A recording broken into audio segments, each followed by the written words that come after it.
স্ত্রী আর প্রেমিকা শব্দ দুটো যেমন আলাদা, তেমন অর্থটা হুবহু আলাদা। ঠিক যেমন সারাদিন পরিশ্রমের পরে ঘামের গন্ধ আর দামি পারফিউমের গন্ধের মধ্যে তফাৎ। তবে বেশিরভাগ প্রেমিকাই বিয়ের পরে পারফিউম থেকে ঘামে পরিণত হয়। কিভাবে হয় কেউ জানে না। তখন আবার দামি পারফিউমের গন্ধ খোঁজে অনেকে। কিন্তু মনে রাখতে হবে, পারফিউম মাখলেও ঘাম বন্ধ করার কিন্তু কোনো ওষুধ নেই।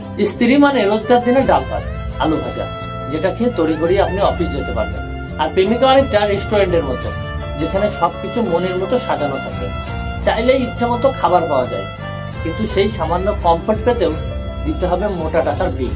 কিন্তু পকেট খালি থাকলেও অল্প টাকার ডাল ভাত আর আলু ভাজাই কিন্তু পেট ভরায়। পেট খারাপ থাকলেও সুস্থ হতে কিন্তু সাহায্য করে ওই খাবারই। বেশিরভাগ মেয়েরাই বিয়ের পর সাধারণ হয়ে যায়। তখন তাদের স্বামীর মন জাগানোর চাইতে কোনটা তাদের পক্ষে ভালো, কোনটা খারাপ, সেদিকে মন দেয়।